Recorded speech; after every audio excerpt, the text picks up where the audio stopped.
ng pasukan. Ayan, shout out sa mga nanay dyan. Ayan, kamusta kayo? Ang dami na naman nating pagkakaabalahan dahil may pasok na ang mga bata.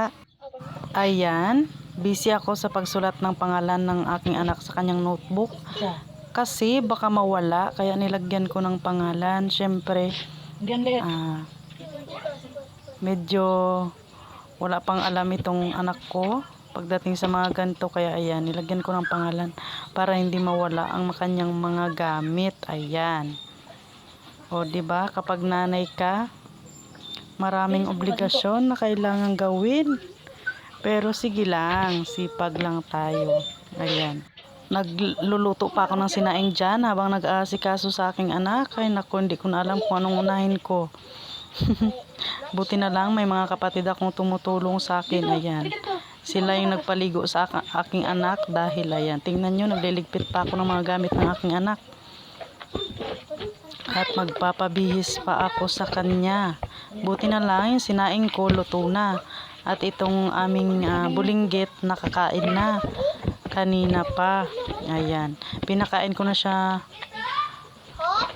agad para hindi siya magutom. Hindi pa po ako nakaligo niyan. Ayan, sinisipon pa ako dahil madaling araw pa ako nagising. Dahil naghanda ako ng pagkain niya para may kainin agad siya pagkagising niya. At talagang nag-away pa kaming dalawa dahil ang hirap gisingin, ang kulit kanina pa. O, diba? Sinong mga nanay dyan na mag-away pa kasama ng anak dahil ang hirap gisingin. Ayan, nagmamadali na ako dyan na bisa ng aking anak dahil ang kanyang mga classmate nasa school na. Siya, bago pa lang magbihis dahil ang bagal kumain. Hindi ko alam kung nagmumuni-muni pa ba o anong ginagawa.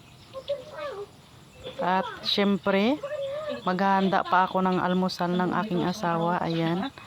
Maliban sa pag-aasikaso ng anak, ayan, mag-aasikaso din tayo ng asawa. Hay! Ang hirap maging nanay. Ang hirap ang buhay ng may asawa. Sige pa, asawa pa ha. Ayan, happy na ang aming baby dahil siya ay nabihisan na at pupunta na ng school. O, di ba? Unang araw, unang pasukan ng mga estudyante. Excited pa yan yung mga bata. Pero pagdating ng ilang araw, naku po,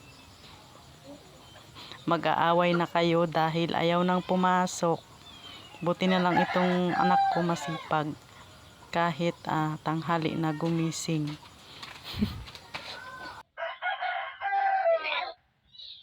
Masasama dyan, dating parang kubak ko. Bidyas ka na. Tapos pa.